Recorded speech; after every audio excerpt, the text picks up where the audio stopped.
Right, so you were each summoned to this theater through the stream where you saw drowning and black water surrounding you and pulling you into the darkness. One by one, in the middle of the night, you found your way to the theater, the Asphodel Theater. This place right in the center of Barrow Ridge, which is the richer part of town, the upper area. You made your way there, and as you arrived, you were hesitant of one another. Chepe taking the form of a rather rich businessman just to avoid having to reveal his identity, whilst Ben Baptiste hid in the darkness, and the rest of you sort of got a little bit violent, almost to the point of Michael actually pulling out a wrench and being ready to fight. Luckily, though, you all managed to get past that and moved into the theater proper. Once inside, you found that the entire place was seemingly rapidly decaying. The water was dripping everywhere, but not touching you, moving away from you with each step you took. The whole place sort of rapidly decaying.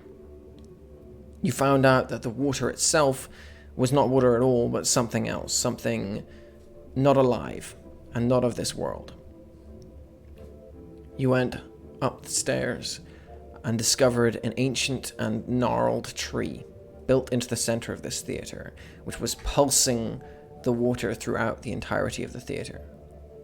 You talked to the tree, or at least the voices that surrounded it, which told you that its name was Desti, that it longed for Corey, and it longed for revenge.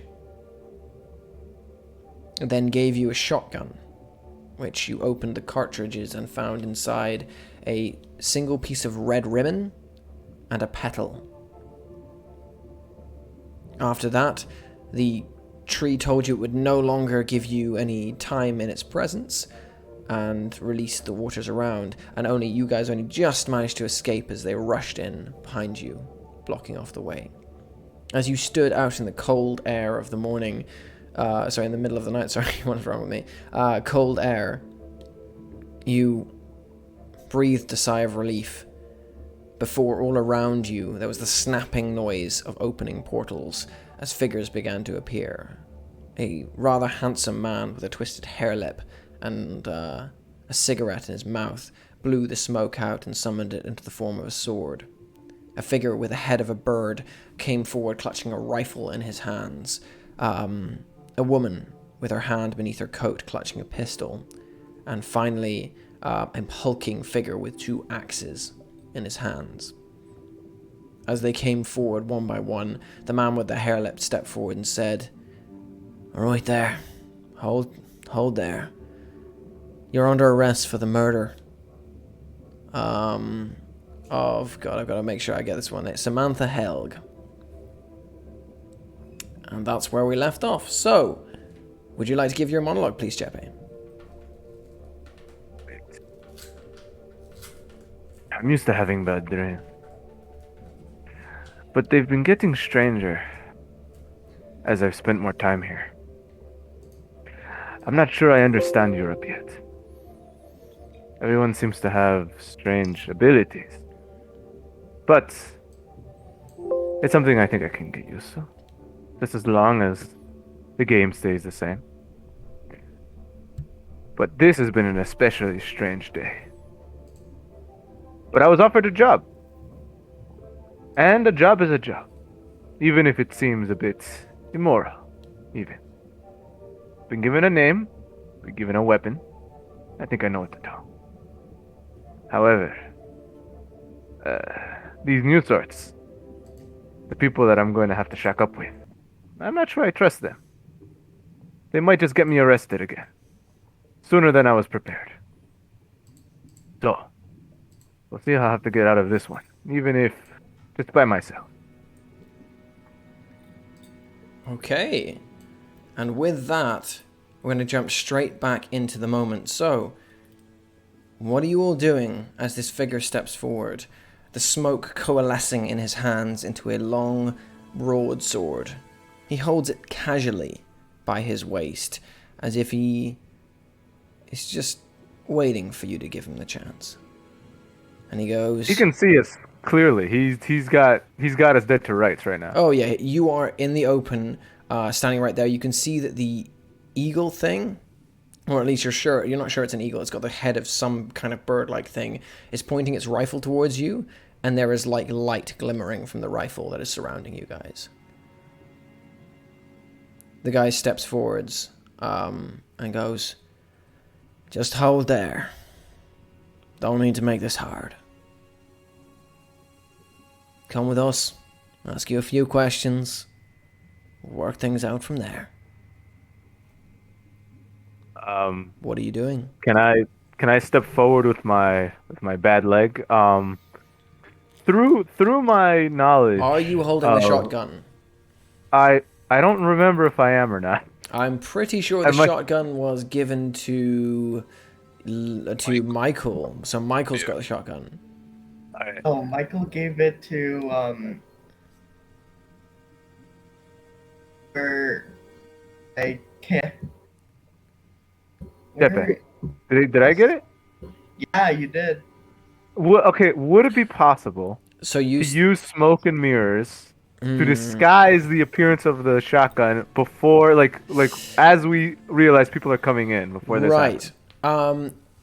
As they're appearing, I'll allow you to do this, but because this is slightly retroactive, you are going to get a -1 to this roll. So, give me a smoke and mirrors check. So this is going to be sneaking around. And it's nighttime. We're in the dark. We're in the dark. The light of the eagle person is going to. Oh well, actually no, he wouldn't. He doesn't activate that until later. I'll allow it. Right. So what do I roll here? So roll sneaking around and add any tags that you have for smoke and mirrors. +1 for nighttime. 1. Well, because the -1 is diffused by the nighttime. Gotcha.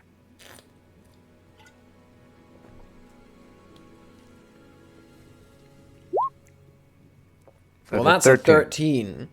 So what do you do with it? You just make it disappear? I turn it into a walking stick.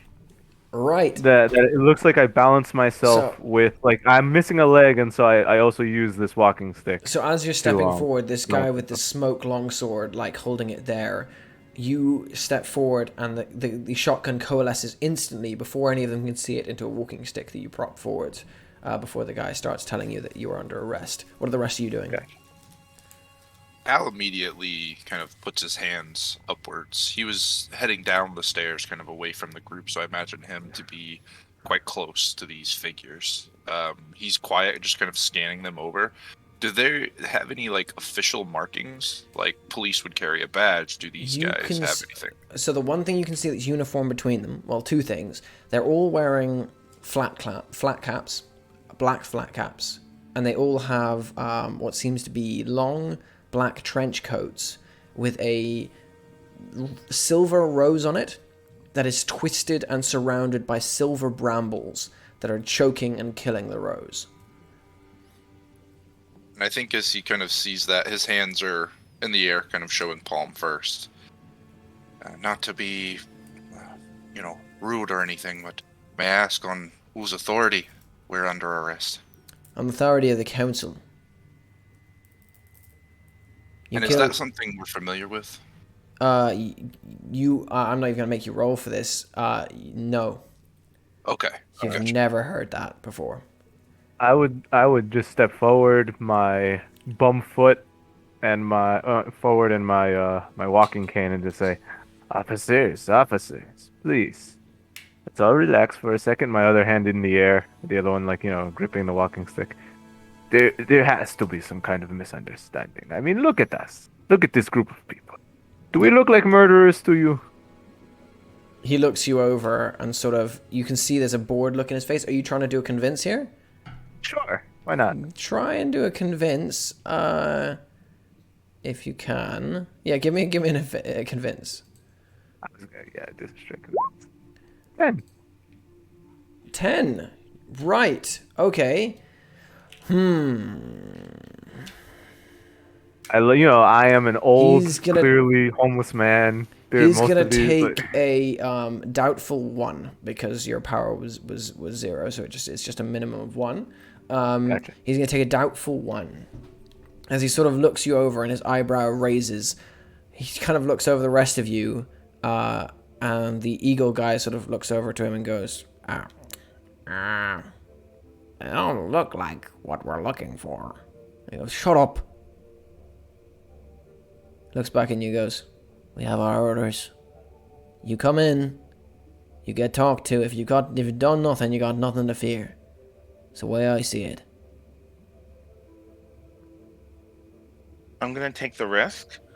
So as they are teleporting in, and while they are speaking with them, I'm going to make an illusion. The mirror has two faces. I'm gonna have a reflection of where I was standing, kind of like a screen, to hide what I'm actually doing, and it's gonna go around the corner so I can quietly sneak around. Give me a sneak around. Actually, no, Sure. let's just take a risk.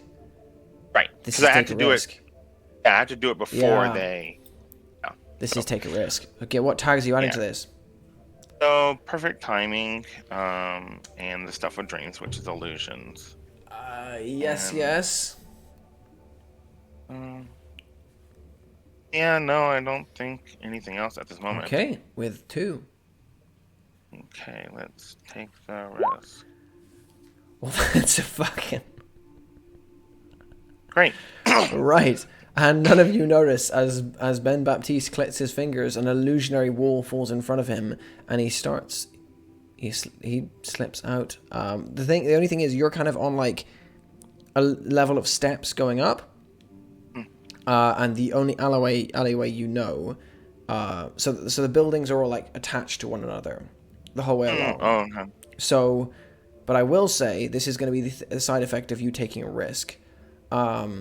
Is you jump off the stairs, and as you do, you sort of do this little bit of a stumble thing. You don't make any noise, though, as you shuffle along, and you put your hand against the wall, and your hand slips straight through the wall on your right. Twist. You stumble through, and you find yourself in a long alleyway that is hidden by some kind of illusion of a wall right outside it, and hundreds of words are written across all over this alleyway, leading towards a door on the left that leads into the theater. And the words are written over and over again. I remember, but they are faded and they are flaking.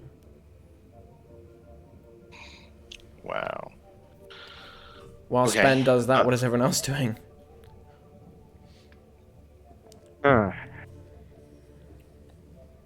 All right. And we don't know that he left, right? No, you have no idea at this moment. Say, officer, this is very strange that you would select us as your main culprits. Gives me a sense of just getting together some unfortunate souls to take the fall, but I understand. I'm It's not a here to difficult fucking job. talk to you. I'm not here to talk to you. Get down on the ground now. And he starts stepping forwards, and you can see his demeanor is now changing. The doubtful time that you've got, he's doubtful, but he's still doing his job. And he's going to start moving forwards, long I sword in hand. I milk being an old man trying to get onto the floor difficult with a lot of difficulty. Being an old man, he does not give any kindness to you whatsoever. You get the feeling that this man has dealt with a lot of people who are very good at looking like one thing whilst being another thing. And he does not care as he actually he steps forwards, grabs you, and kicks out at your bad leg to drop you down onto your knee. He You're puts seeing that Cal also just kind of like, okay, and he gets down pretty quickly. Sasha, put him in cuffs. Get the other one up there with the wrench. And you watch as the hulking one begins to... the girl with the gun moves towards you, Callum, and starts to place these cuffs on you, whilst the hulking individual starts striding towards you, Michael. Michael's just going to go. You're at the top of the stairs, right? Going to walk down with his hands up and then get on the ground. Okay. Could I actually try and call the chariot? You want to try call the chariot? Yes. It's quite far away, but Yes, I mean, let's think about. Give me the what's the tag called for calling your chariot? There's only a simple tag for it, and um, You haven't got the getting tag here, saying like instantaneous or like teleporting chariot or anything like that. only can be called. Can be called. I'm gonna say the speed it flies. It's gonna come here, but it's gonna take a while to get here. Okay. As he sort of the hulking one sort of as he comes past, he goes grabs you by the shoulder and forces you down onto your knees. He puts one axe on his back and he's got the other one in his hand. He goes, "Hey, you!" At the illusion of Ben. He's like, "Get down on your knees, or I'll bring you down to them." The Ben doesn't move. You feel the cold feeling of metal snapping over your wrists, Callum, as you are cuffed, and you as well, Chepe, feel this. You feel as the guy begins to put cuffs over your arms. What happens with my quote-unquote walking stick?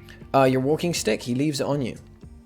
All right, awesome. He leaves your hand holding it, but he doesn't. He just sort of like lets you hold it in the bag of your hands so your hands are cuffed behind your back with the walking stick in your hands. Okay. Gotcha.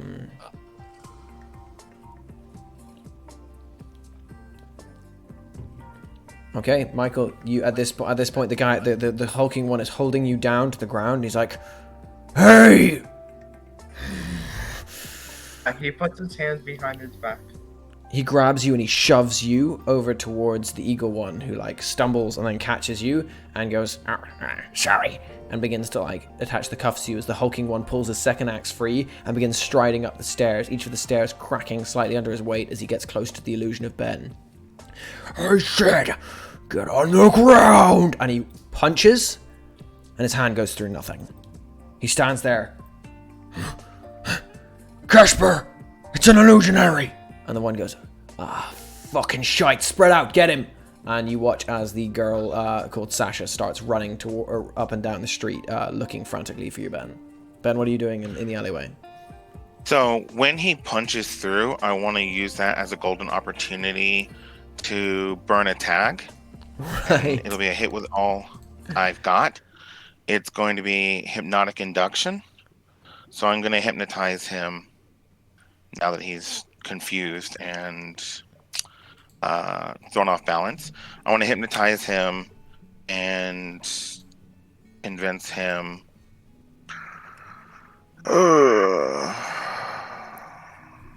I'll give him the status of Secret Alliance me.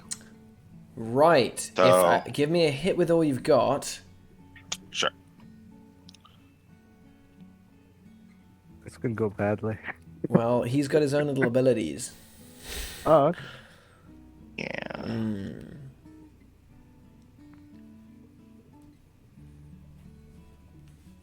I don't know how to burn tags. I don't even know how many tags Burning I have. a tag immediately rolls you 10. I think it's 10.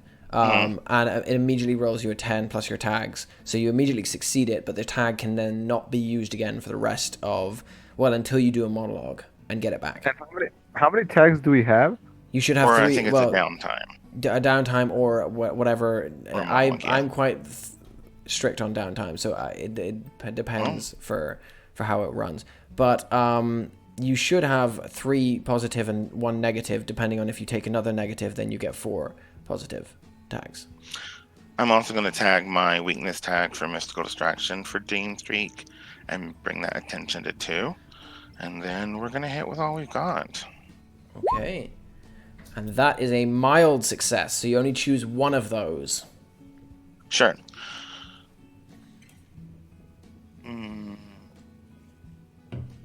So the power would be 3, so the status would be 3. So I'm gonna get them good and move it to 4. You're gonna move it to 4, right? Yeah. Okay. So as his fist goes through, it goes, "Hey, illusionist!" It starts to sway over his mind. He goes, and his 2 axes are in his hand. As he does that, however, the girl that is moving down the street, her eyes searching, she goes, her eyes suddenly look to the illusion, And she sees you and she goes, "I've got him." Spins the pistol out into her palm and fires 3 shots through the darkness. I need you to give me a face danger, please. Sure.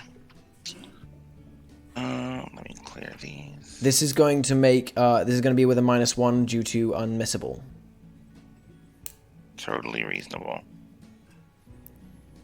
Hmm.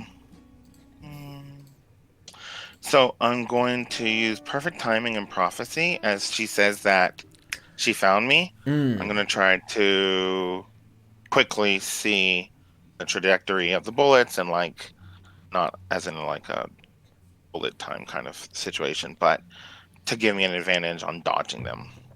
Okay. Give me a face we're danger. gonna face danger. That is a 7, which is a mild success. So you are going to take a 2, peppered with bullets, as there's a of these shots as they come rocketing through. Each of the bullets leaving like a trail of spinning light behind them as they arc through the illusion. One of them just chipping by your shoulder, and the other one cutting across your leg. As this is happening, the man Casper grabs you, Callum, by the shoulder and he goes, "We're leaving." Jägerskill! Clicks his fingers and there's a behind him and he starts pulling you through the portal. I think he's at first resistant, like nervous about what is going on, but he doesn't know these people any more than he knows the fellows that came through the portal, and I think he firmly believes that he hasn't done anything wrong. So Okay. I think that struggle subsides. Question. Into the portal. Yeah. How many are surrounding? Like one of them went off to chase after. One of them is chasing after Ben, firing at Ben. And then So the one who's the chasing big after one- the one who's chasing after Ben is a girl with a shotgun and this weird trench coat that seems to be covering her arm. And you can see that every time she's reaching for the pistol, there's like a blur of movement between her hand and the gun. The giant guy is standing at the top of the stairs. There's an eagle-looking guy, a guy with like a head of a bird of some kind that is dealing with Michael. And there's the guy who just pushed Callum through the portal, who is now reaching for you. So it seems that so he's now reaching for me. He left you for. You've got a moment in between when he pushes him through, and he looks back, and you can see him forming again his smoke broadsword, and he's now reaching. Could I slip through my cuffs with underworld savvy, and I'm not going back? Give me oof. This is a hard one. I'm going to give this a toe-to-toe against the bracers, because the bracers are not normal bracers. Gotcha. Ooh, okay. Understood. Okay. Alright, So roll 2, I'm not going back. And that is a mild success. Right. So you can. So what are you going to choose? Choose one of those. You get them good. Inflict the status. You manage to achieve your goal. Take something they hold. I'm gonna achieve my goal of being able to slip at least one of my hands through the cuffs. Okay. So I'm now free. You have one hand out. Okay. I've got a hand out. Right. So that's you're achieving your on. goal. You managed to pull your hand out and achieve your goal. However, it is going to use its attempt to do what it does, which is power sucking, and it is going to burn one of your tags for you and to steal it. So it is going to steal the tag. Let me see. What is your most offensive tag that it wants to take? It is going to take. It's going to take smoke and mirrors. So I no longer have smoke and mirrors. For the moment, it is burned. So see the little tag beside it? Yeah, there you go. Yeah. So you cannot use smoke and mirrors anymore until you do a downtime, or you get it back through other means. As he's pushing Callum through the other side, you slip your wrist through the thing. You're summoning your magic to do it. As you do, you feel this intense burning power as the cuff seems to tighten around you, and there's a spasm in your arm. And you suddenly feel much weaker. You look down at your walking stick and see that it is shimmering and turning back into a shotgun slowly. Casper has turned back. He's seen you and he's like, Rafe, get that fucking person in the portal. And he looks back and he sees you with your thing off, draws up his sword, summons it into smoke, and it begins to billow with smoke now as he's like, I wouldn't do that. What do I do? The big guy isn't moving, right? The big guy Right now, is at the moment standing. What is the big guy doing, Ben? That's a good point. You're on mute. Ben, you here? Ben, you alive?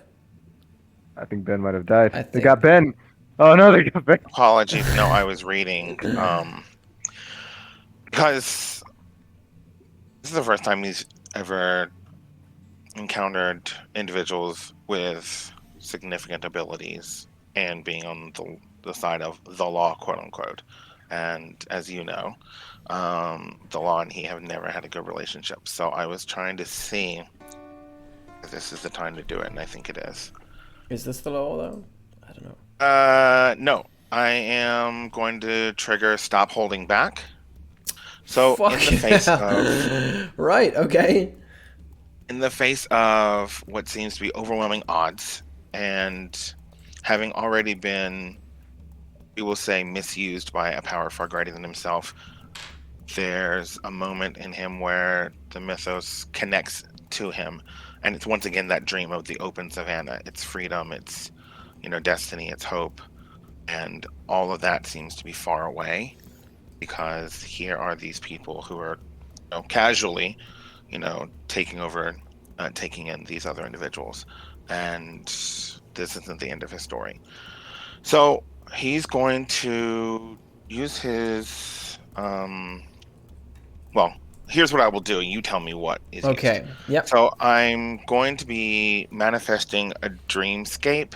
So it'll be kind of like instantaneous travel, but through dreams. So I want to pull Okay. myself and the other four people into this dream, travel, and then come out of it. Right. So maybe something like dream travel or something. Okay. So that is quite a significant one, considering that at the moment Michael's in cuffs, Chepe's in half cuffs, and I'm gonna say there's no way of now pulling Callum into it. Callum is beyond your reach. Bennington at the moment has also resigned herself to cuffs, so she's in cuffs at this point. I'm gonna say, if you want to get the people that are there, which is Bennington, Chepe, and Michael away, it's going to be no return. If you want to try and somehow reach out beyond the veil and also somehow find Callum as well, that would be an ultimate.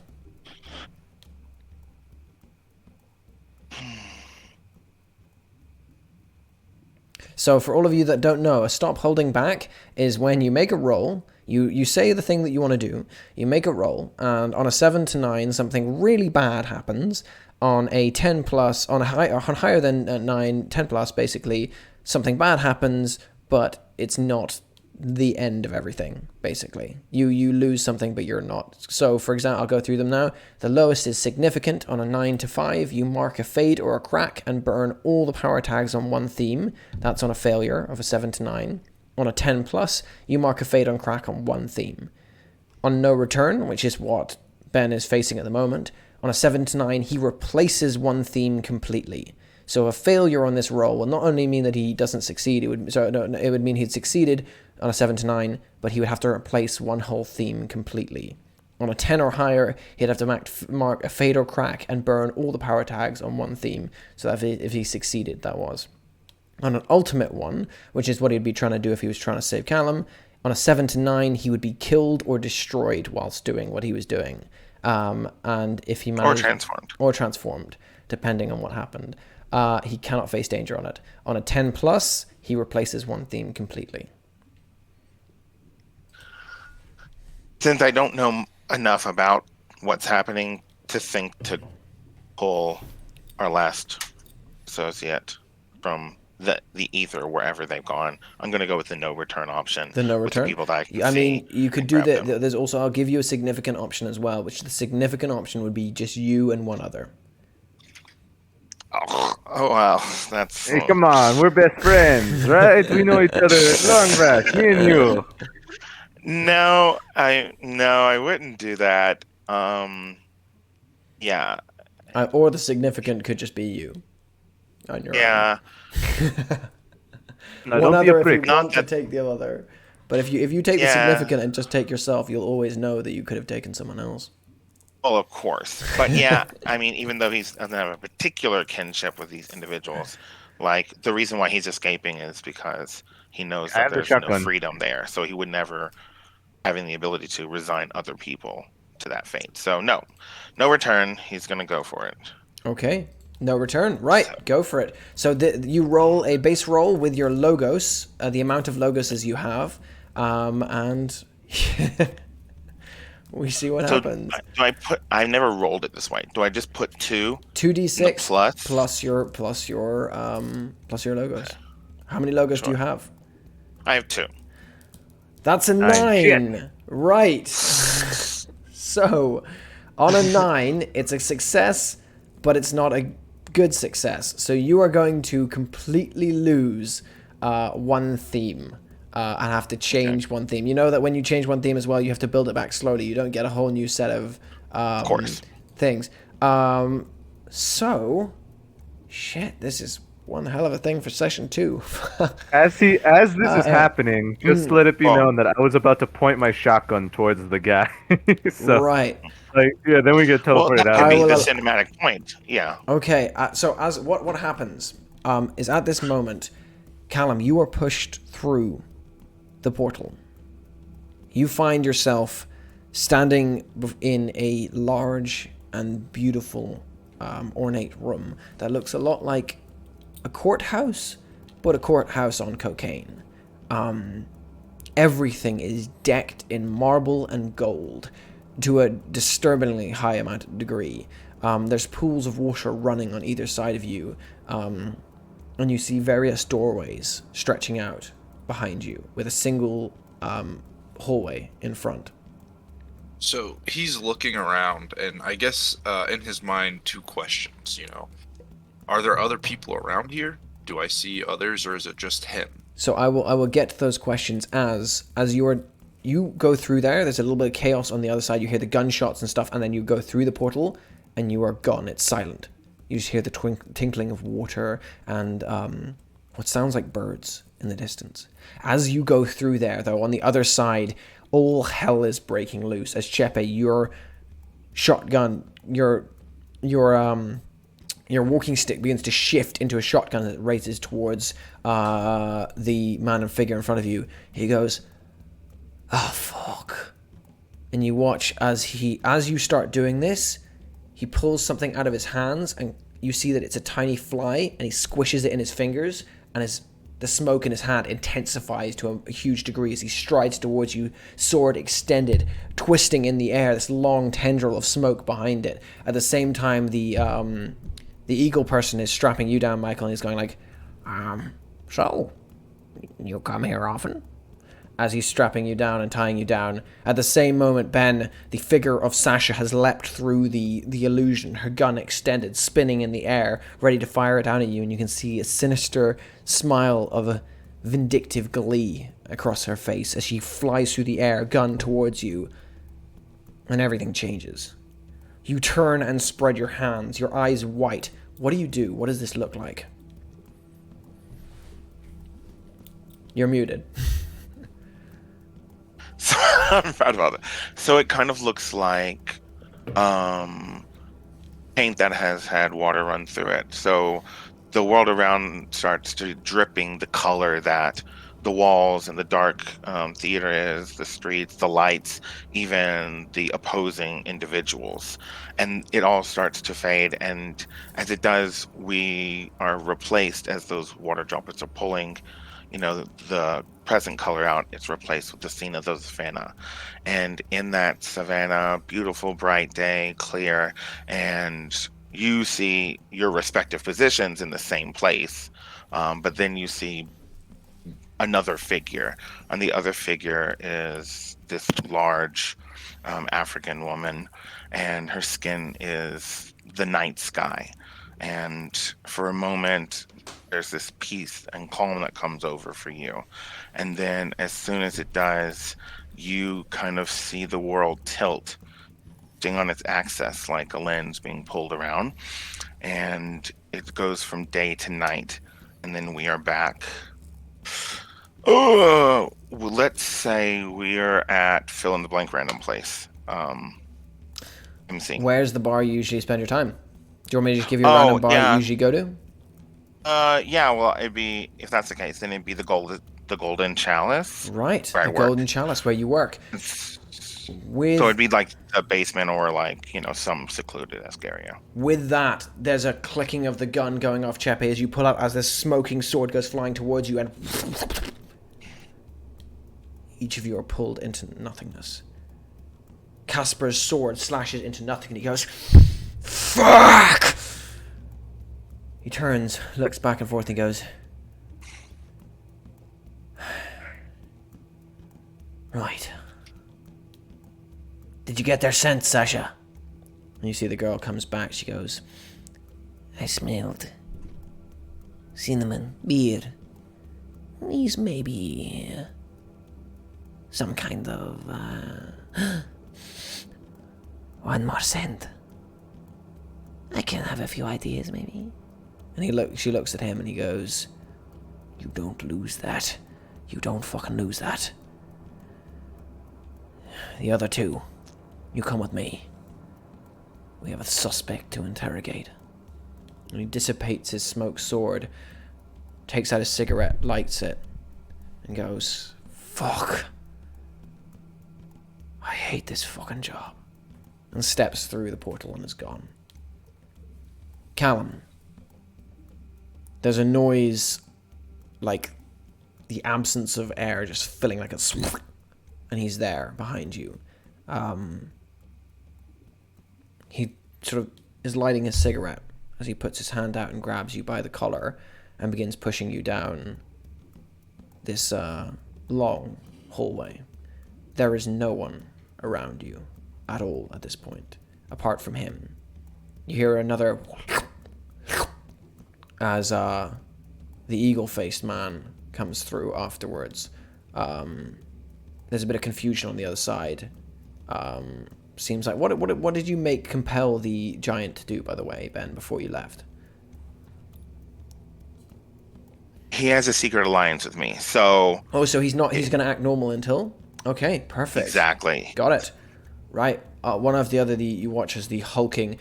Getting closer look at the giant, by the way, now. He's this massive purple-skinned guy, bulging muscles, but he is better dressed than anyone else in the team. He has like a proper suit on that is bulging, that he must have gotten the largest possible size, but the buttons are still straining. But he has kept it pristine. As he strides through afterwards. What are you doing, Callum? So I think he's being kind of pushed down this hallway, and he's bouncing off of each shove, and he has a hard time maintaining his own balance, but he's kind of trying to chatter to them. So what are you saying? This council, never heard of you before. I'm not the fucking What are you council. a part of? Okay. Listen, I understand a lot of hostility going on back there, but I'm not a part of that. I'm more than... Oh, yeah. I heard that one before. You mentioned a murder. You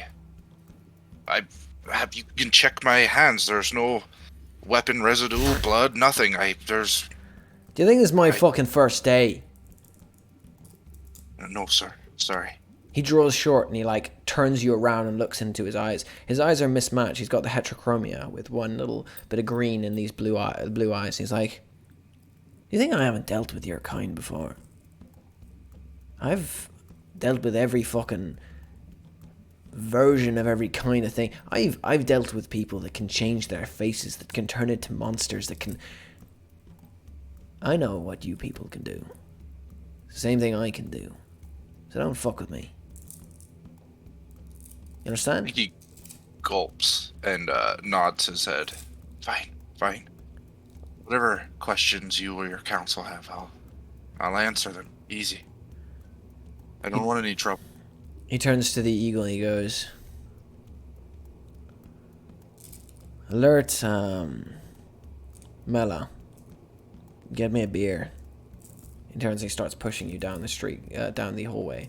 You can now see that, along the hallway, carved in, like, gold and marble, sort of different features coming through in different surfaces, are various faces, imposing and cold. As you continue on past, you see that several workmen are currently chipping one away from the wall. He leads you on.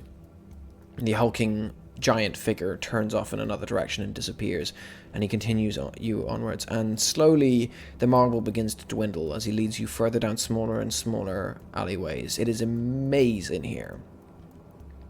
As you get deeper and deeper into it, it becomes more and more mundane, and it's almost like you've stepped into a different timeline, as it becomes almost like a drab office space incredibly quickly. A very big contrast to the grandeur you just saw. He leads you into an office that he pushes open and steps inside and pushes you into like a very drab wooden seat. He steps behind it, slides into his own seat and goes, fucking, begins to start lighting another cigarette. You Right. You mind if I get one of those? You smoke? I Not this, you don't. You don't smoke this. Do you want to try a puff? He takes and he offers it to you. Does it smell of something different other than tobacco? You get a whiff of it now. When was the first time you saw death? Oh, probably right before he left Dublin. Right. There was some people that he got into some trouble with that beat him in near to an inch of his life. You get a whiff of it, and it smells like blood, but not just blood. It smells like the specific moment that your blood was drawn in that alleyway. It smells like all of the swirling scents of that alleyway combining into that one moment. I think he looks at it, looks at the guy, and then kind of just like shakes his head a bit. Yeah, I didn't think so. I'm good on that. You mentioned you've dealt with people like us, and he'll kind of like quotate behind his back. Oh yeah. I dealt with people like us. That's my job. So there's nothing you can tell me, and there's nothing you can do that's gonna get you out of this. The only thing that's gonna save you right now is if you tell me the truth. He blows out the inhale of smoke that he had just then, and it coalesces into a pen in one hand and a long smoky trail of paper in the other, and he goes, "So, why'd you kill her?" And with that, we're going to cut to the interior of the Golden Chalice. Ben, would you like to describe what it's like in here? Yes. So, having worked there, he's been in the majority of the corners and dark places where one can escape the prying eyes of patrons.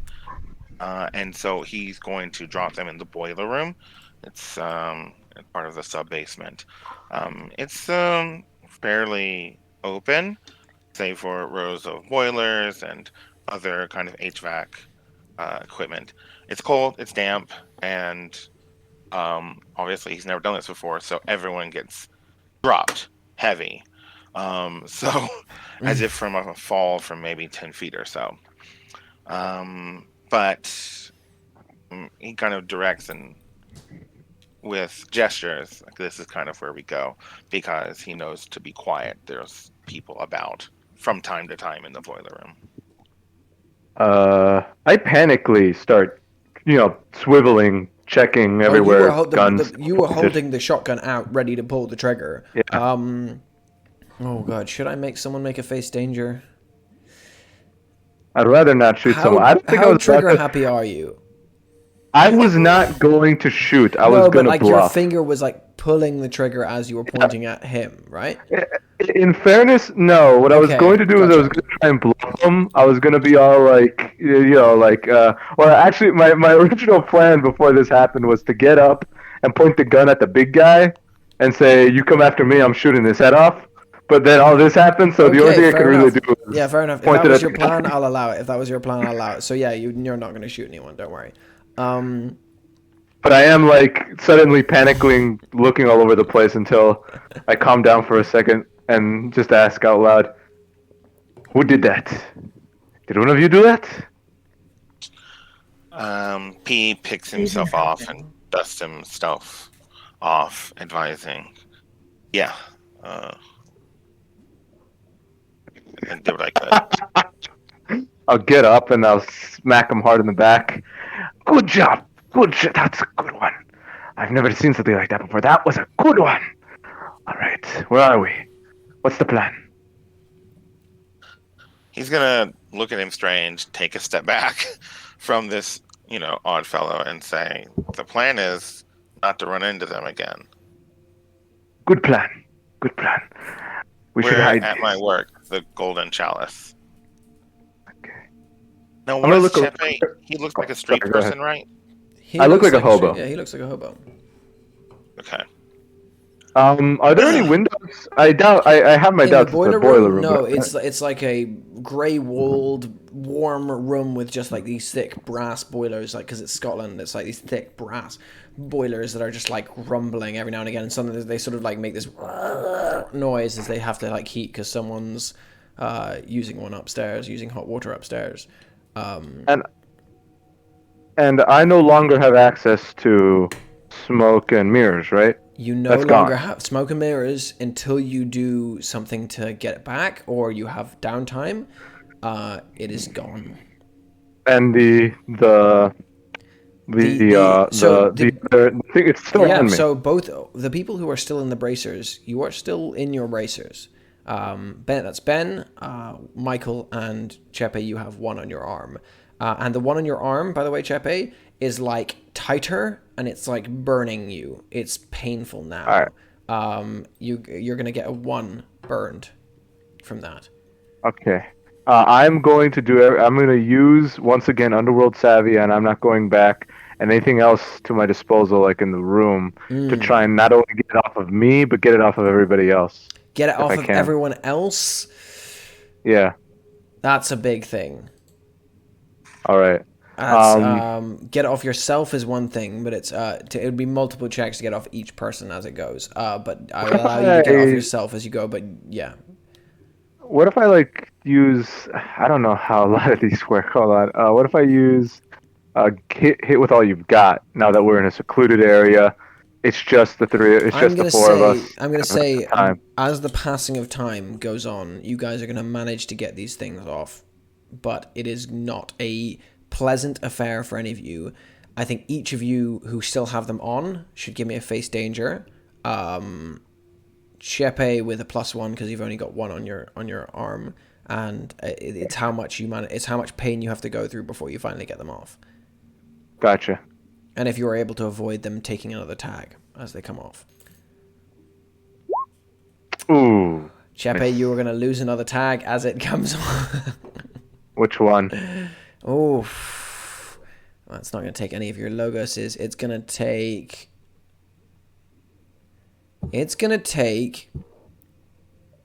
The Night Is Mine. Okay. Right. Okay. You are going to take just burned 1, Michael, but you are not going to lose you are not going to have to burn a tag. What is Michael doing, by the way, at the moment? Like, you've just, all of you have just bamfed into nothing and slammed into the ground. The ones of you who are wearing cuffs, slammed headfirst into the ground. And you're in a boiler room, in a place you've never been before, in the middle of buttfuck nowhere. He looks extremely confused. He's looking around, but every so often there is a sound of a spark as the bolts kind of travel between his hands. Just not him like consciously causing it, but self-consciously as defense. You can feel as well, Michael, that your chariot has because you can sense your chariot. You feel that it is flying through the air. It's sort of paused. It's swirled around in confusion, and now it's heading back towards where you now currently are. It's still being summoned. Okay. I mean, we have a ride on its way. But I don't think we have a destination. I need to get outside as soon as we can. I have a plan for our little device here, and I pull out a shotgun. We need to get this out of prying eyes as quickly as possible. I have a feeling it is very important. But I need to get outside. Well, you can't go out of this place looking like that. So, if you don't mind, I think I'll put a prettier face on you. And What so do you mean? he's gonna. I am beautiful. So Ben is going to use illusions to transform him. How old is great illusion. Chepe, by the way? Yeah, 50. I'm He's not like saying 50, it's so he's like a grizzled old man. He looks like... Yeah. He's also I'm a hobo. I mean, but yeah, but What? yeah. Has he managed to keep control? Has he got a tangled beard and everything, or is he? Yeah, totally. Oh yeah, He's- okay. Terrible beard, terrible clothes, terrible everything. Okay. I can really picture his face actually, a lot. So I'm going to use illusions, perfect timing, and then eidetic memory. I'm going to have him transform into a suitor of Keys from New Orleans. Well dressed, gambler, very dynamic, but younger, no shotgun, great clothes. I'm gonna make this. What do you think? I'm gonna say this could be a change of the game. This could be a sneak around. Up to you. What do you feel? I say sneak around because the reason why I'm doing it is so that to get to sneak it. Yeah, so that no one sees him. Yeah. Yeah. Brilliant. That is a 13, which is a great success. So you swirl your hands around him and you watch as the Chepe's rather unsavory appearance begins to shift and warp. And the shotgun once more turns into a very fancy silver-studded walking stick. I know that one too. Not anymore though. Oh no, it's not that you. Right. It's not that you It's you try. It's like when you try to access it. It's like it's there, but it's uncooperative.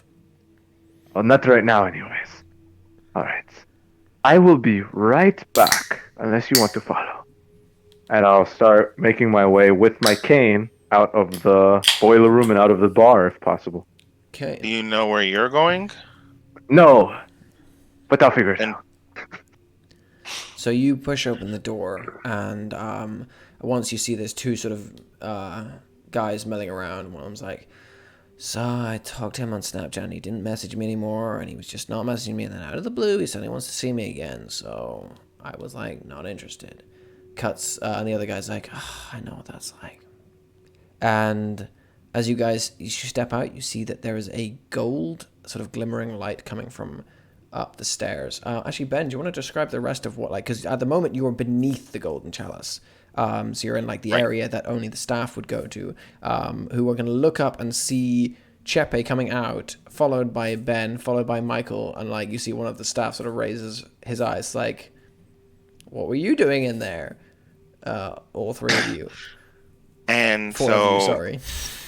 he is going to get close and put his hand gently in the middle of this individual's chest and say, "One never tells." And let's call him Ricky, because why not? And I say Ricky. And I kind of motion them to kind of go on. This is the staff area, so there's kind of a break room, and then the kitchen proper, and then the concierge kind of area, and then you get onto the actual floor. So kind of chatting them up a little bit, and dismissing He's just sort of like, general okay, suspicion. I'll keep your secret, but give me a convince to see if this actually, because he's going to say he's going to keep your secret no matter what, but I want to see if you convinces him to keep your secret. Sure. Now, one thing to note is the tag that I'm replacing is going to be my personality tag. Okay. Theme. So, I by the will- way, this is a big deal for you, which is at the moment you're not going to be able to fully come to terms with after that pure explosion of your power. Where you have ended up, you are suddenly you feel like something is missing from yourself right now. You feel like you have ripped some part of yourself open, and you feel really wrong right now. It's like when you get incredibly, incredibly drunk and you wake up the next morning and you feel like ill, but you also feel like you're trying to recollect what happened the night before. It's a bit like that. Sure. Completely reasonable. So not having access to that, I would just use my memory of this person to kind of give me.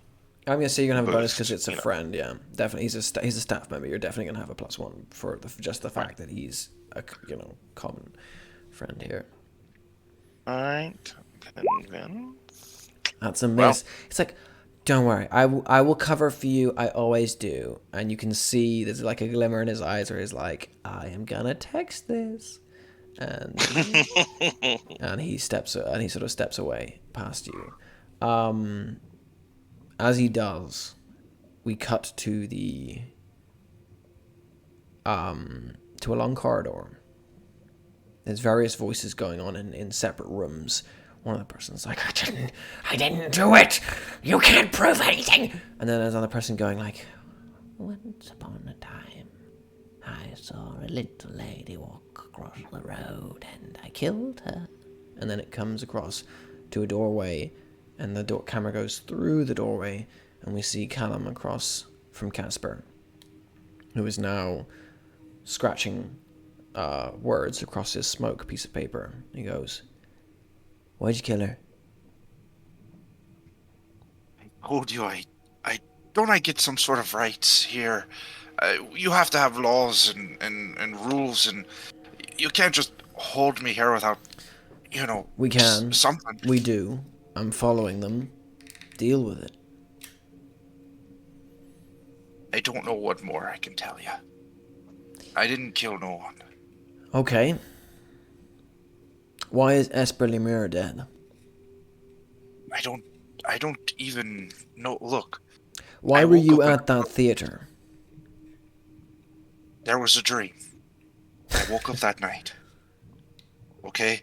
I'm trying to be as honest as I can with you, because I don't want to be here any more than you want me to be here. There was a dream. It beckoned me to that place. It called me. That's the only reason that I was there. What kind of dream? Water. Felt like I was suffocating under this black, viscous ocean. I can't explain it other than anything like that. Right. And that's everything you have to say. You just were sleeping in your bed, you had a dream, and you went to the theater. It was a compulsion. I mean, One day, after Esper Lemire blows up her own fucking sanctuary, and one day after Samantha Helg is found dead in her room, you just happen to go to the theater. See how that's... You know people have powers. Oh, yeah. Why is it so hard to believe that something brought us there to frame us for something or frame me for something? I don't even know these people. I'm getting to that, but people like us usually don't go when we're summoned to something like that. That's a red flag. I mean, I can allow for some level that you might be an uncertain, but at this point I'm treating you like a full, well, threat. Frankly, the way it's gone for me is there's 2 people dead. 2 very, very important people. Now I have to deal with what I have to deal with, which is that I need someone brought in for this. And now, just when I'm beginning to get into this case, my fucking alarms go off, and I find out that a whole bunch of people have turned up at the Asphodel Theatre. You see how that looks for me? You see how I put the pieces together here? Not to mention that we've been trying to get into that place for days, and you just walk in. How fucking convenient. Can't explain it any more than the way I told you. So, do with that what you will. What was your relationship like with your father? I think you see kind of the color drain a bit from him. And what does that have to do with anything? This is my job. What was your relationship like with your father? Callum leans back in the chair a bit. His face goes a bit more blank. It was fine. Like any boy's relationship with their father, I guess. Who hurt you the most in your life?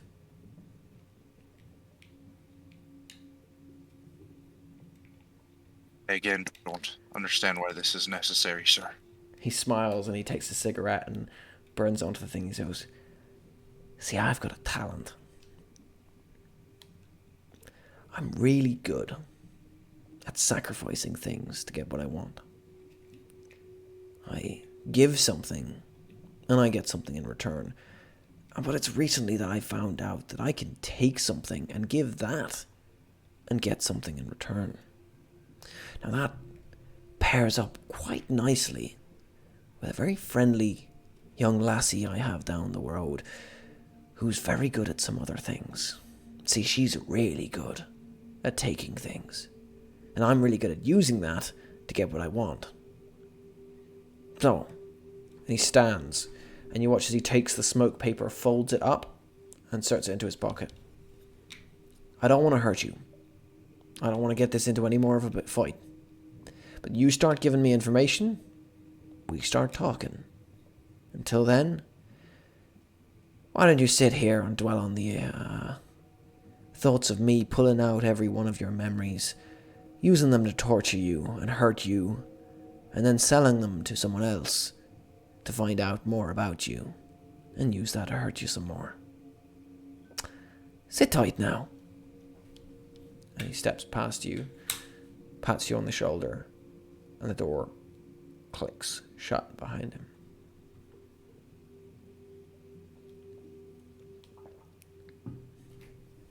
He just kind of like buries his head on the table within his hands, just kind of like, oh. Okay. Whilst we leave you there, we're going to cut to everyone else in the Golden Chalice. Ben, can you describe, are you taking them upstairs, or where are you guys going in the Golden Chalice? I'd like to leave into a dark back alley. If You're going to have to possible. go through the club first. I'm You looking had at Ben. There's a Yeah. there's a set of stairs to your right that lead up into the club, and you can already hear the of music going off inside. Or just, perhaps also just a window. Is there a window anywhere around here? Calm down. Take a moment. Breathe. All right. And he's going to stop. He's going to take a moment and breathe. And shut up and follow me. And he's going to go up the stairs. All Be right. cool. So he's leading them up. Okay. So going into the club, it is a kind of diametric opposition to the like lobby and the foyer. That's an Art Deco, mostly gold and marble style, with sharp geometric lines, very long lines of pillars and etchings on the wall. The club is the opposite. It's a completely black, almost obsidian-looking wall that is reflective, and then also the ceiling as well. The floor is tile, but it seems to be maybe something underneath it. It's not as heavy as hitting like cement as you're walking through it. There is a few lights that bounce off, and there are gold etchings that seem to have some symbols and form to them, but it's not one that's easily recognizable. And it's a throng of beautiful people moving in a dance all together at the same time. It's eerie in its uniformity and consistency, and all of them seem to be completely liberated from all the other cares of the world. Getting up there, it feels intoxic. The heat is warming. You kind of feel it in the air and in you as we kind of start to try to make our way through these people. Even as you move through it now, Ben, your powers have begun to unlock. And simple things that you've seen before that are normal are slightly shifted. Just that little bit. One of the people you know a lot, guy by the name of Icarus, because everyone falls for him.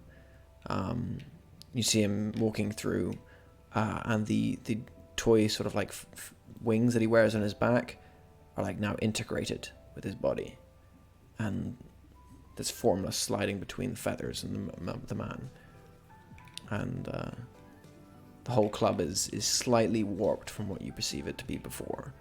As you guys move through it, out to the door, or where are you guys going?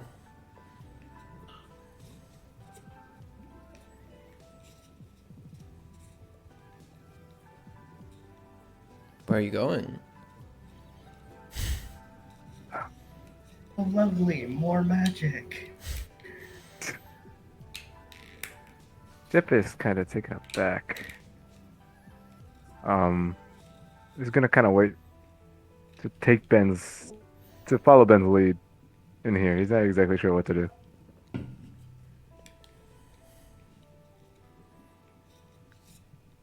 Or, no, yeah. Chip is not sure what to do here. Okay, you guys. So Ben is going to kind of wave to one of the bouncers that's guarding the door through the VIP section, and he kind of motions for the other two to come through.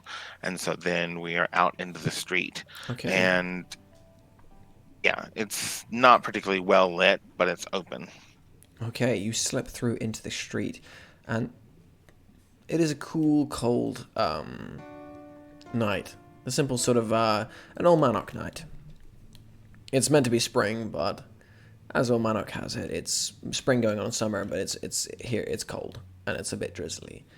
You step out and you mingle with the various smokers and businessmen that are moving into the club. What do you guys do?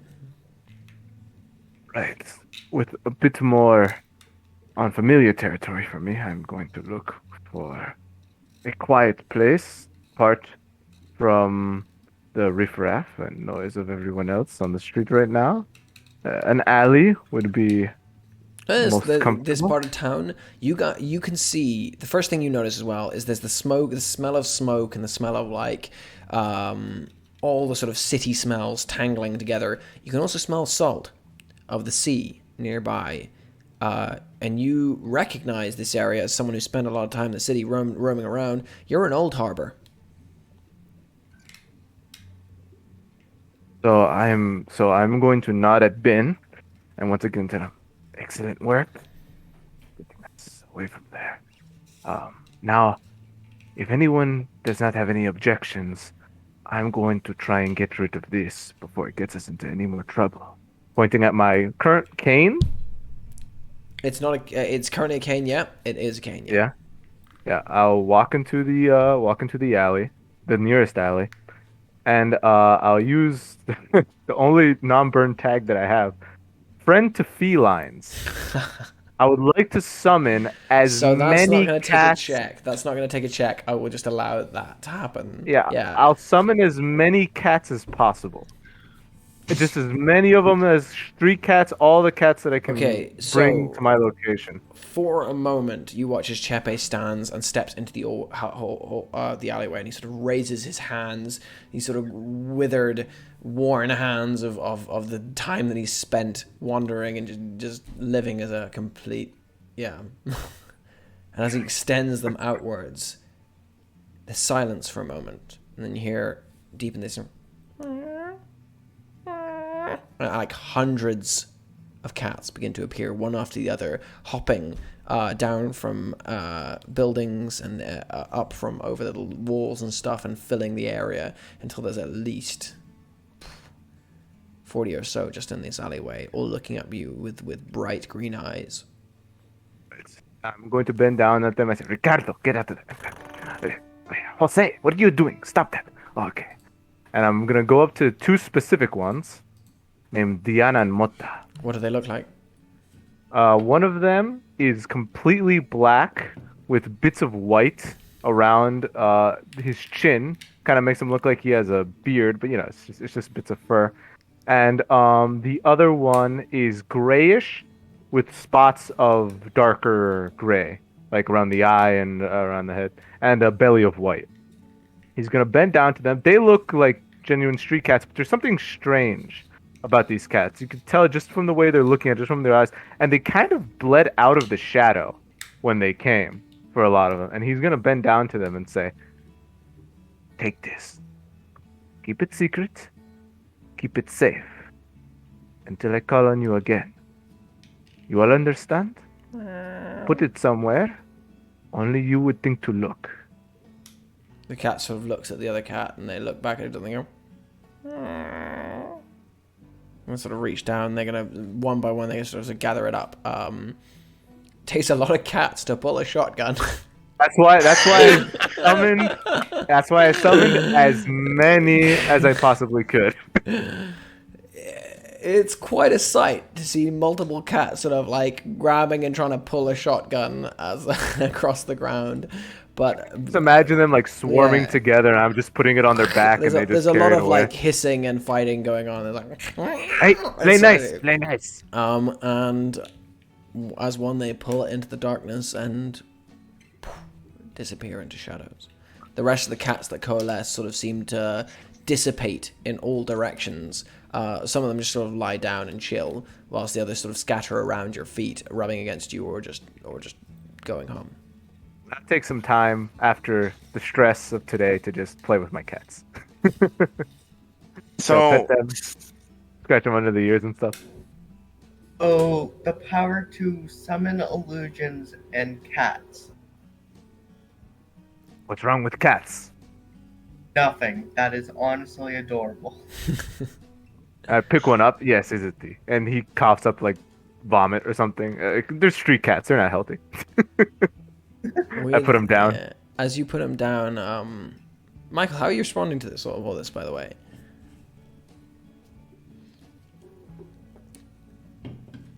He's out of it. He's trying to catch up mentally. Like, he went from one place, teleported, And as you're trying now to come an to army terms, of cats are running off with a shotgun. as you're trying to come to terms with it, there's a whack noise as from the distance your chariot comes rocketing through the sky and goes and slides up beside you.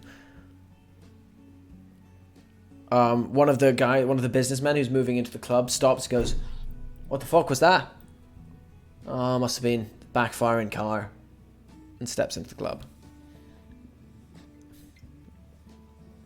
Oh, the ride is here. Points at a golden chariot with lightning, kind of lightning design going around it. is that It's what we would really see? big. Yes. You do. You see a...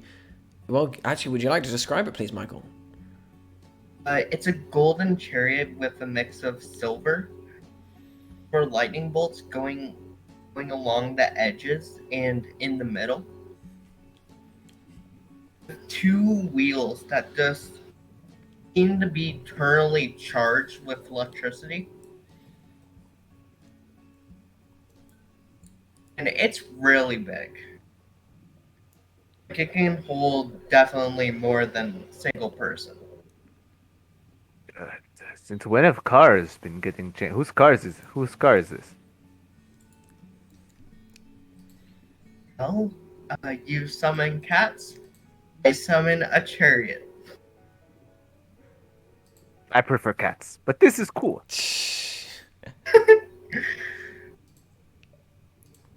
Where are we going then? If we're going somewhere. Sorry, and I apologize. I'm not trying to be a technic individual. Is there not an ability called Peer Beyond the Mist where you can look with your mythos to try to see what's happening beyond? You Like can. in the scene? You can see a chariot. So appearing beyond the mist, I've slightly I'm changed not it for interested this in the game. chariot. Yeah. So Okay. I've Go changed it ahead. slightly in this game. The way it works is the mist is a being in this game that it's trying to remain secret, and it will continue to remain secret. You guys as mythoi can see beyond the mist. However, certain individuals can still disguise themselves. They can still hide them and their full ability of what they are from one another, depending on what their mythos is. So, Reasonable. yeah. So I wanted to, no, I'm not in the chariot. It's fine. Is an interest. I'm interested actually in our friend because he was speaking in D's kind of mindset. He was working with the spirits before, and now he's summoning animals. Like, Yeah. are we like on the same level? Like, who are you? What kind of I get this kind of attraction to him in a metaphysical, maybe even spiritual way. What would you call this check? I think it's an investigate, but what would Oh, you yeah, want to give it an definitely. investigate? Give me an investigate, and it will be addressed to Chepe, so Chepe, you will be the one answering the questions. If you Contest get to this. Can I contest this investigate so that he doesn't learn anything? How are you going to contest it? I'm not sure.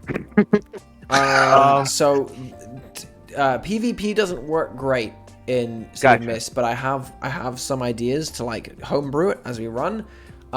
In terms of a contested investigate, what I will do is have you both run sort of a bear so you doing investigate, you doing a convince and opposed. Whoever gets the higher one actually gets to do their action. So I'll see how he investigates. Then can I depending on we roll, I can do a convince to try, but your convince would be focused around hiding things. So any abilities you have for hiding who you are, and, acting normal, which you've lost quite a few of them.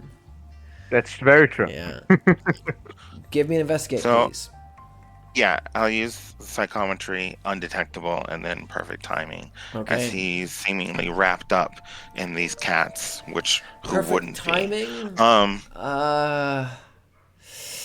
I imagine perfect timing more being for as in perfect timing reaction. Give me an argument for perfect timing now. Perfect timing is piano oriented, so knowing exactly when the tempo changes, the crescendo, decrescendo, Okay. that you are in sync with what's happening. So having the perfect timing to see when there's a gap in his in composure and seeing what he's like. Yeah, so he's just summoned all these cats, and maybe I'll allow up these two. I'll allow it, but it is. I think Either way. I'm saying it's a bit of a stretch, but I'm gonna allow it for this one. It's a bit of Well. a stretch, but I think it's allow it for this one. And then it is investigate. Well, that's a Right. 10. 10. Okay, give me Okay. convince and opposing. See if All you're right, able so- to hide the stuff from. Quick question: the weakness tags, do these only give minuses, or can Weakness these cards also... give minuses, but they give you attention. So you choose to put a weakness on, or I will choose to give you the weakness, and it will give you, if you have a weakness employed against you, it will give you attention on that theme. So they're a good All thing right, to I employ might- yourself. I might need to change the wording of some of those. But so I guess I'll give myself a minus with sustained paranoia, because I'm naturally just wait, what are you talking Roll about? that. And it's difficult to hide that. All right, so And with that, we're gonna take a short break. okay. that was a 2. So can I? So for Wait, me I'll to be be right able to back. think One about second, this. So what's he trying to? What are you trying to figure out? What are you trying to piece together? Whether or not we have a metaphysical connection or something, or whether or not we're No, related. he in some way? already. he already feels a connection to you. It's a Gotcha. matter of why is that? Okay. You aren't particularly the kind of individual that he surrounds himself with, and now you've been thrown together in this dynamic, dangerous situation. So he wants to understand more About me. about that. Okay. Yeah. Okay. Also, you're summoning, cats. What an incredible ability! Who doesn't love a cat? Like he I think just that's is I feeling. think that's definitely the most amount of cats I'm ever gonna be able to summon at once. You say But that now, but I say that now until eventually I'm like, I summon the Panthers so that they may do my bidding. well, there Starting aren't with many the Jaguars. panthers I know on. Yeah. Well, there may Not be a zoo. many. Not Yeah, okay, many. sure. Listen, haven't you seen what was it called? Tiger King? There are exotic cats all over the place. You just gotta know where to That's look. true. And this could be a big enough city to have a zoo. So the big cats over there too. What do you mean? They're drug dealers. They keep shit like jaguars in their basements. I don't know much about Scotland and Ireland to know if that would be a big thing. It Alright, definitely is a thing, but man. One of our own got caught. We gotta save that guy. Right. let's complete this roll before we go into that discussion. So that was a big miss with a with a 2, sorry, and you used your weakness. Yeah. Which means you're going to get attention to that weakness, so make sure you click that you've got the attention to it, which is going to build over time and let you evolve. The more you want to use your weaknesses, because it's equivalent of getting you to level up, basically. It's how you get more powerful. I don't know how to do that. I don't know how to put that I have will tell you attention after, to it. but Gotcha. I'll tell you after. Okay, so with your investigate, Ben, you get to ask him 3 questions. Okay, Chepe, here's the thing. You have to answer these questions, and for each one, you have to give him a clue. You don't have to tell him everything, though. The only thing is, because he achieved a great success, you have to give him a solid clue, or at least something to go on. So you can't, if you had done a bit less, you could have, hidden it a bit more. You just have to give him a bit more of a straight answer for this. This is in character? He's just walking up and asking me some No. questions? This is him looking at you, and you All right. giving him. So, for example, he says, "I look at his hands. What are his hands like?" You would have to say, "He has the hands of someone who has killed someone," or something like that. Do you see what I mean? Yes, I Gotcha. understand. I follow it. Gotcha. Yeah, it's a metaphysical It's examination, spiritual. Alright, 3 So questions. it would be summoning animals and in the night. Where do you feel most powerful? Where do you draw your power from? Don't you tell get him the feeling outright. like- Give him a clue. You get the feeling like Chepe obviously prefers dark, secluded areas. He's not hidden that at all. He's been very open about that. However, you also get the feeling like Chepe is just generally uncomfortable in his current location. Now, and you don't mean like at the bar. You mean in the city. He's not his most comfortable right now because he's not where he wants to be. Mm. Right. Second question. Second would be with gifts like these, how are you on the street?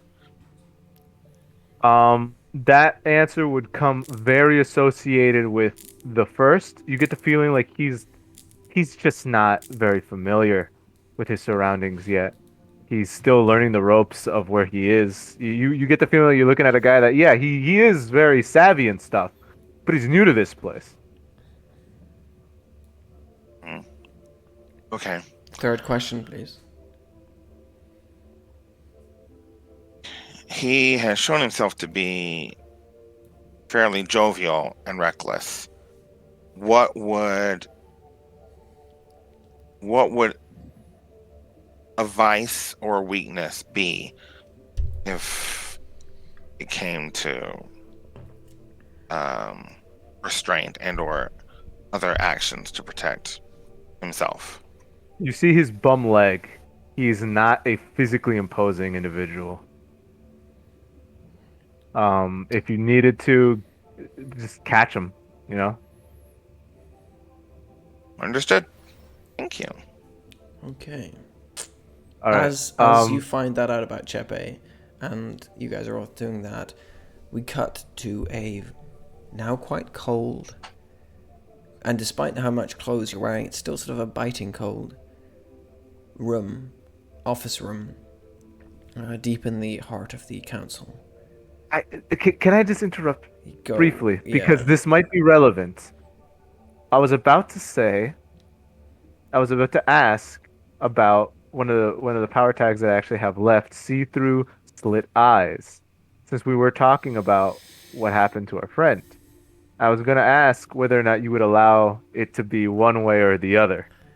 So could I use this ability to just blanket, check on someone? Or does it have to be when a cat is around? It has to be when a cat's around. Okay, then Have never to be mind. a cat in the room to see through there. Gotcha.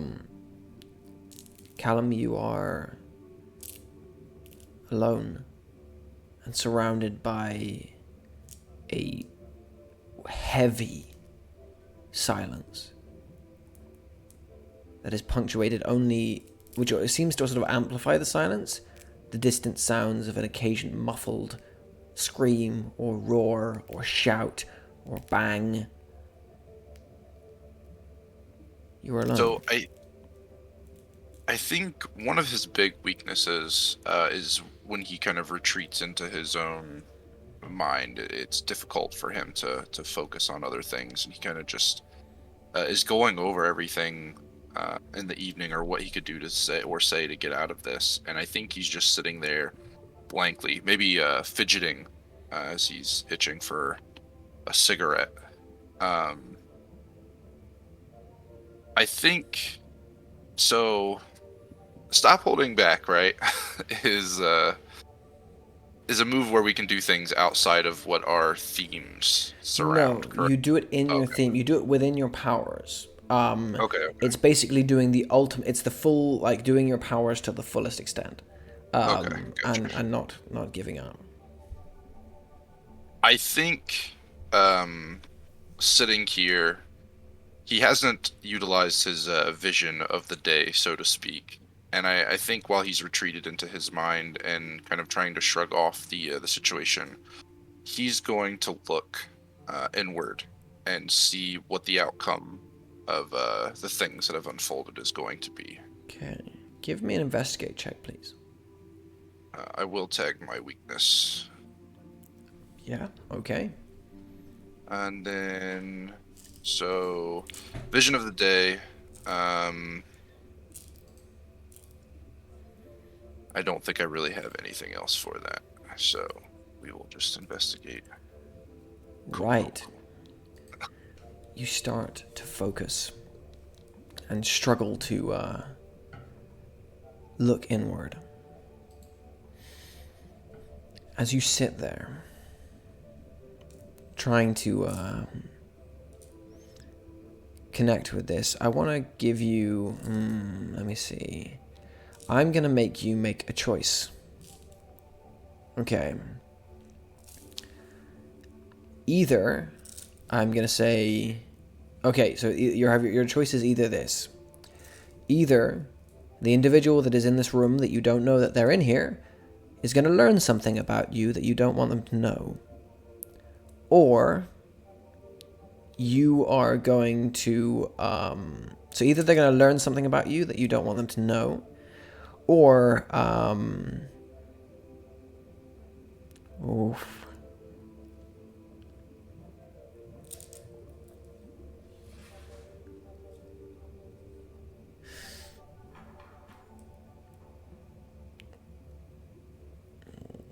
This is a hard one. I'm trying to get an equal bad one to that, which is Yeah.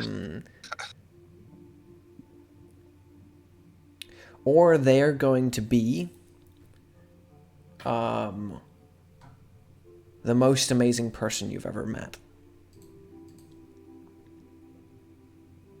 Okay. I like the idea of them learning something about him. Right. And with that,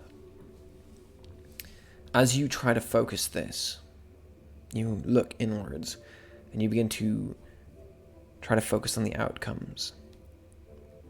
You find in front of you, what is it like when he does this? He just sees a spread of visions, or what does he see?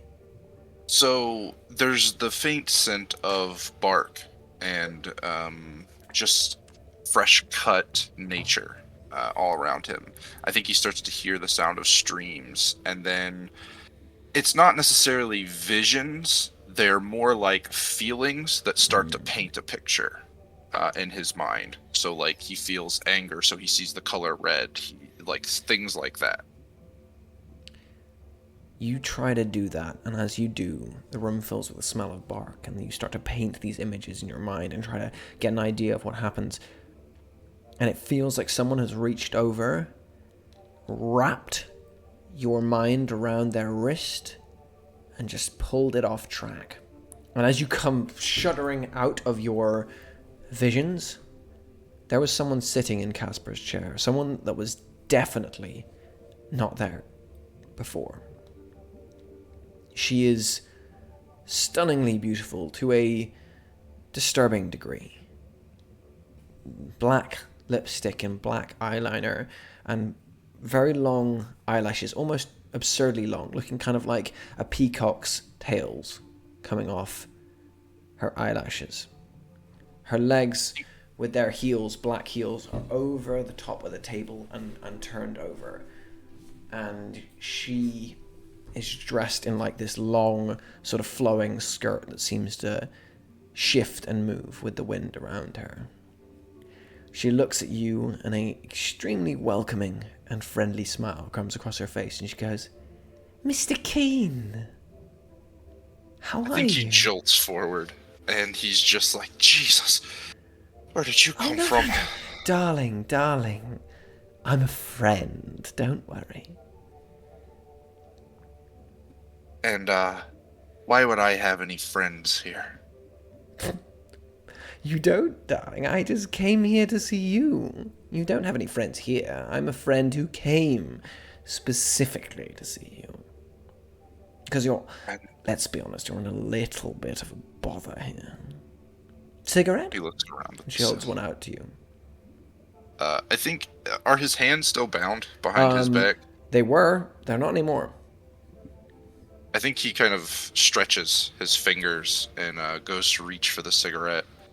There's a moment of hesitation, but I think his addiction is getting the best of him, and he just plucks it into his mouth.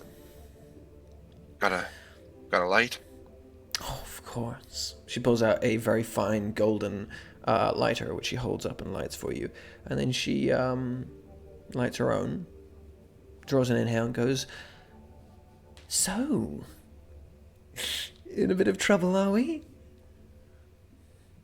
You could say that. Oh, you've been a naughty boy. Listen, I like I told the last guy, I just followed a dream. I haven't done anything wrong. No. I trust you. Just, I'm on your side in this. I'm here to help. I'm good at that. Help? In what way? Well, have you ever heard the name Grace? Does he recall that one? No. I can't say that I have, no. Well, Mr. Grace is very interested in, well, you and your friends. He's a bit of a philanthropist, a bit of an all-rounder. But he's a good man. And one who has his fingers in many pies. And, frankly, he hates the bureaucracy of this mundane and, frankly, outdated establishment. She gestures to the place around her. It's medieval, for Christ's sake. Can we say that name? Sorry. Takes a drag of the cigarette. I don't know if I'd use evil. but certainly not fair. What does Mr. Grace want with me? Mr. Grace has recently run into some trouble with some employees who are being a bit difficult. He's found a way to deal with them for the time being, but he also needs people he can trust. People who rely on him to do the right thing in times like these. Now, I know you didn't kill Esper Lemure. I know you didn't kill Samantha Helg. But with a place like this, the fuckers are all after you, aren't they? I would be more than inclined to agree. Yes. So here's what I think. I help you this once. You help me and Mr. Grace this once. And in return, steady employment, couple of jobs. Later down the line, if you feel at all uncomfortable with anything put forwards, we draw the line right there. Sound fair? I'll be honest. I've heard honeyed deals such as this before. They don't often turn out too well in the acceptance favor. But how I about don't we see draw mead myself- together? Make it solid then. I don't see myself getting out of here in any other way. No. We draw mead. You and I both. 3 glasses each. And after that, I'm bound to you. Can't break my promises. Cross my heart and hope to die. I think he's looking her up and down, trying to get a read on her sincerity. Give me an investigate. Right. So, I'd like to do see beyond words. Oh, definitely. That's an And, appropriate tag. That's an appropriate tag yeah. right there. And sense a lie. Yeah. I'll allow both of Alright. those. And you said investigate, correct? Investigate, please, yeah. Well, that's a 7. Okay, so you get 2 questions, but they are going to be either fuzzy or she's going to get to know something about you. Okay. So, yeah, I think the first one is, can I tell if she is being sincere in this deal? Like, is there any trickery about with the mead situation? So the mead, you can tell when she's talking about the mead, there is a definite deal of sincerity and certainty about that. You get the feeling that that's like the a very binding contract. Okay.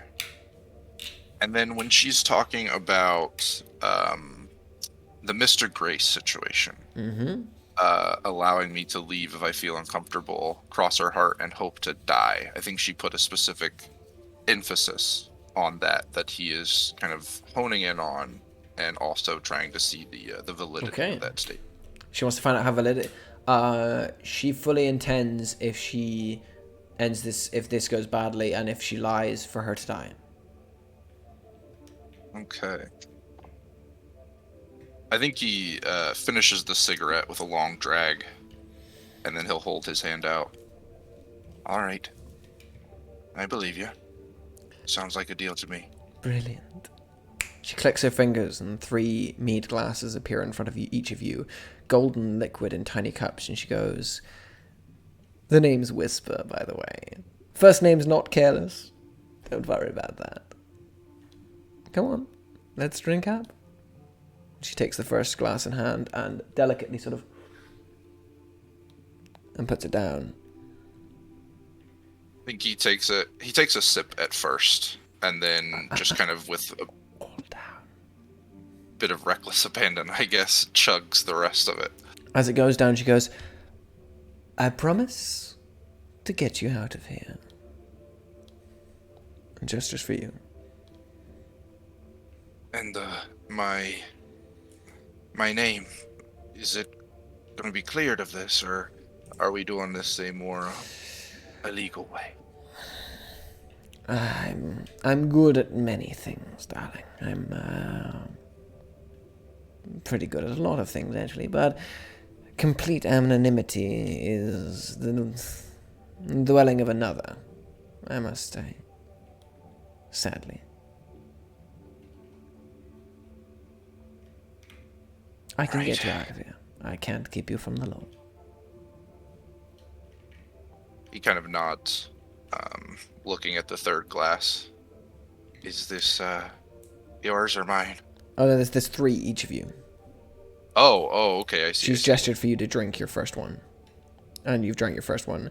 And then she goes for the second. She goes, I promise to get you jobs with Mr. Grace.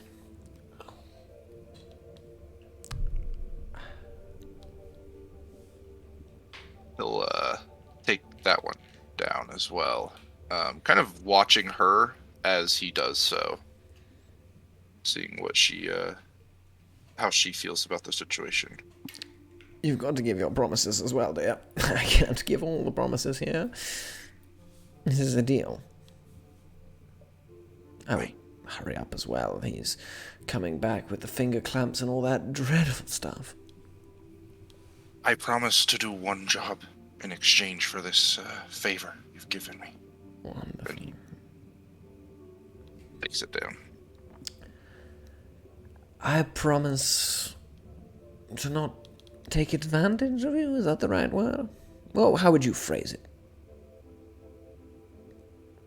I think that works. Spoil sport. I promise to not take advantage of you.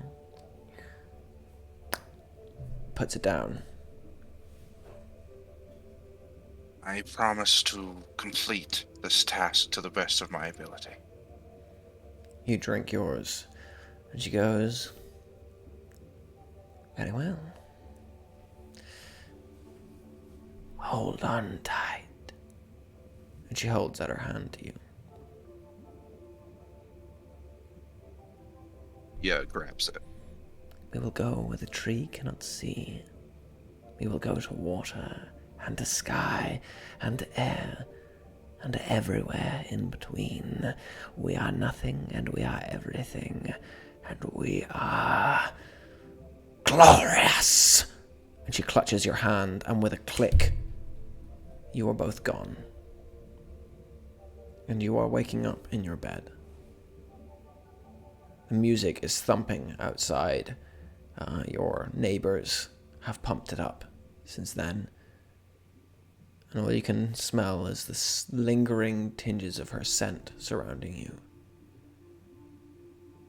But apart from that, it's almost like you were never there. I think he just sits up, kind of rubbing his forehead, his eyes, running his fingers through his hair. And he kind of just leans back against his wall for a moment, listening, kind of fading out his consciousness into sleep through the pulse-pounding music from the neighbors. And with that, we cut to everyone else. What are you guys doing?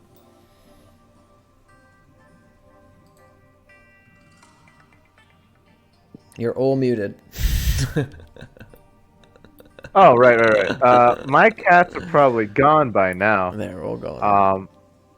And I would just say to the others, should probably do something about our friend. He's stuck in prison. I hope he's not making deals with otherworldly entities or something. That could be bad. So we should get him before anything bad happens to him. Yeah, we should. Do we have any location? No. Nope. Other than Oh crap, prison. we just lost... Oh yeah, there we go. Yeah. I think, but that was like magical prison. I don't know if all prisons in Scotland are magical, but that's what it seemed like to me.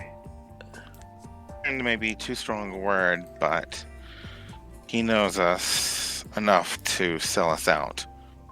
That's a where good point. we should see what has become of him. I'm gonna grab the mirror on my chest and just take a look.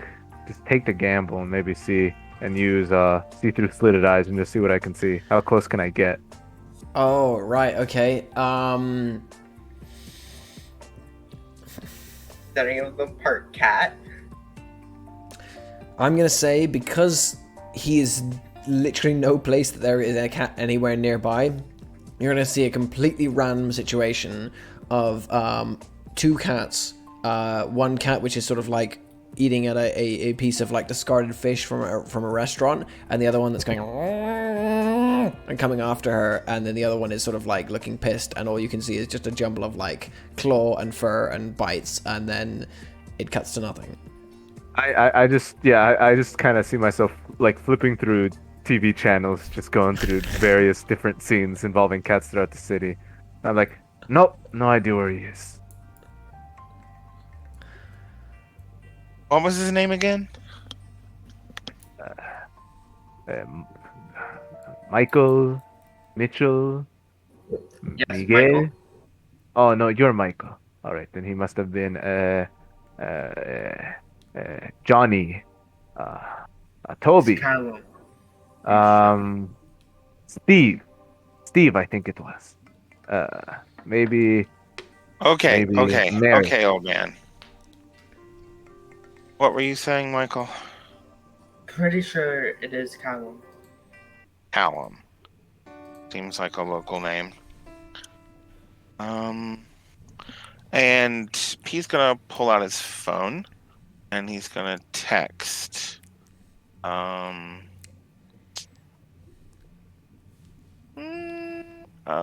We'll call this an investigation roll.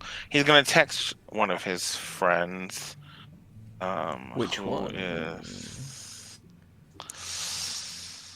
Yeah, he's gonna text Liam and see if he kind of give him a general description, see if he could maybe feel out or, talk to some local people, because he works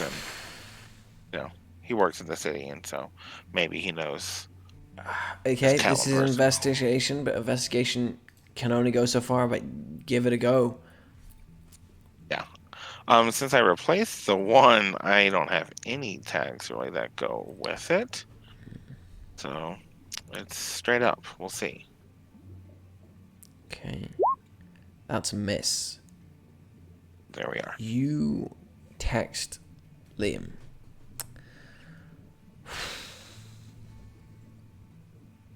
Right. I'm gonna give you. Let me see. Do I want to give you a choice here, or do I want to?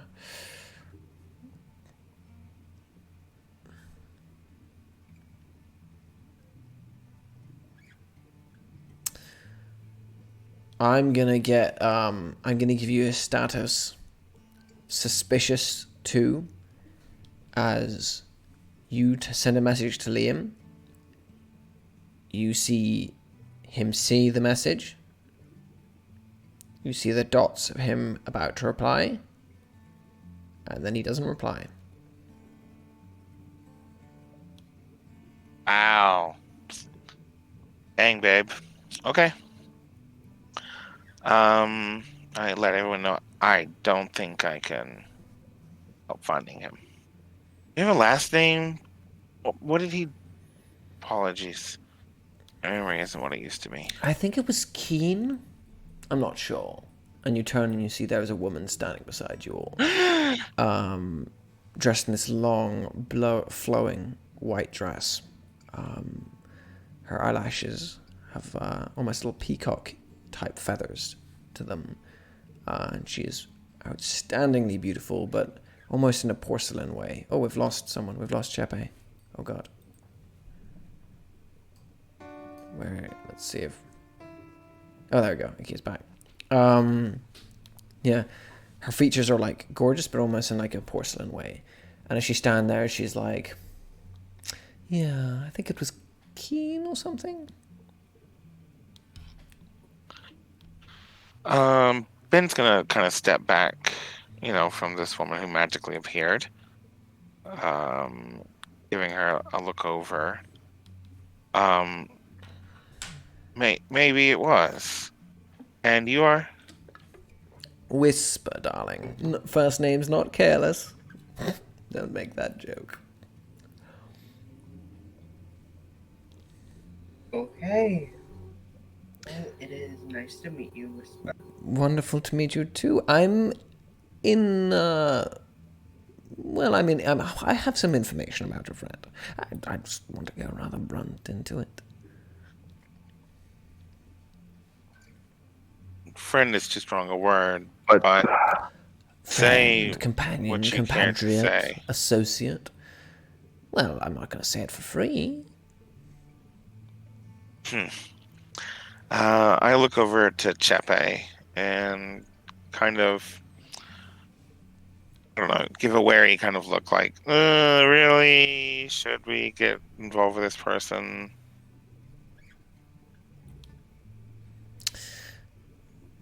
Mr. Callum, Mr. Keene is in a very good deal of trouble.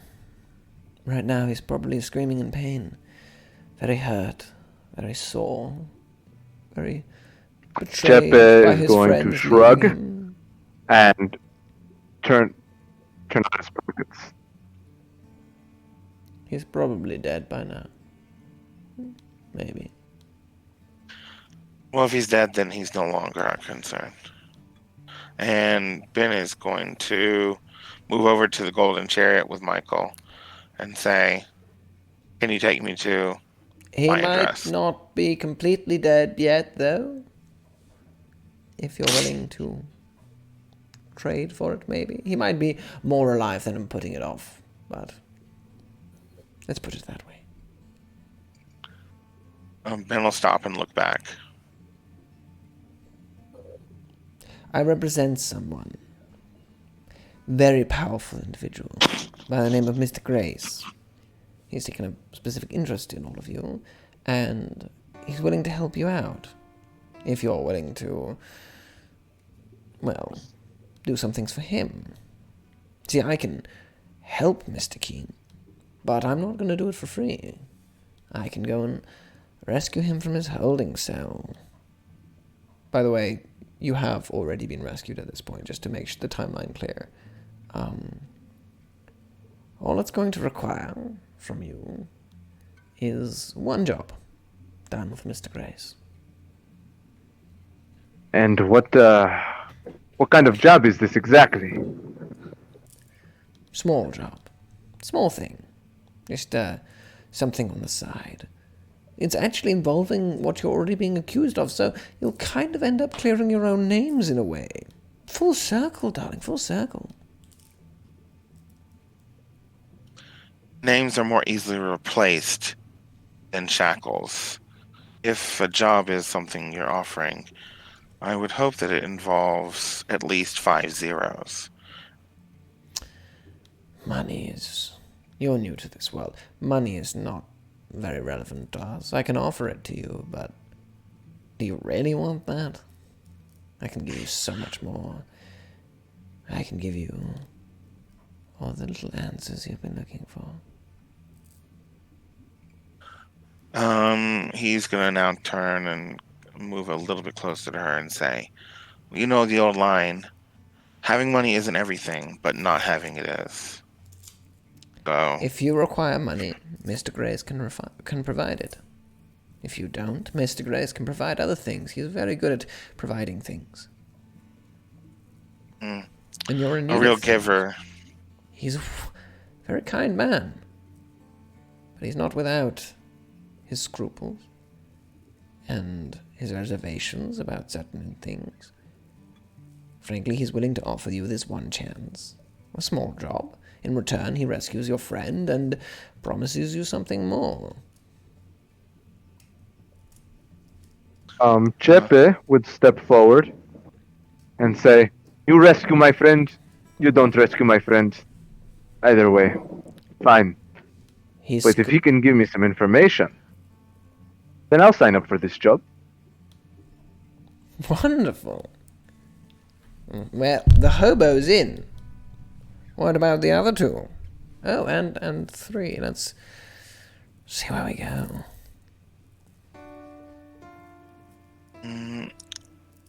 People look back to Michael. Like, Oh, Callum's probably screaming by now. He's in a lot of pain, no doubt.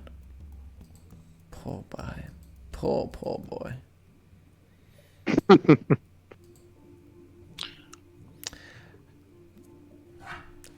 think they've just cut off one of his toes. He doesn't need those, though, does he? Balance and all that? Overrated. I lift my peg leg. It's like, not all bad. You can make do.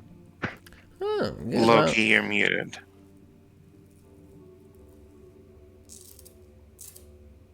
Come on, guys.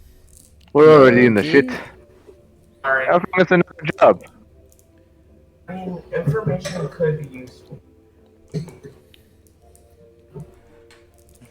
Yeah, I'll step forward. I'll speak in hushed tones to the others, and I'll say, "Listen, we need to know things.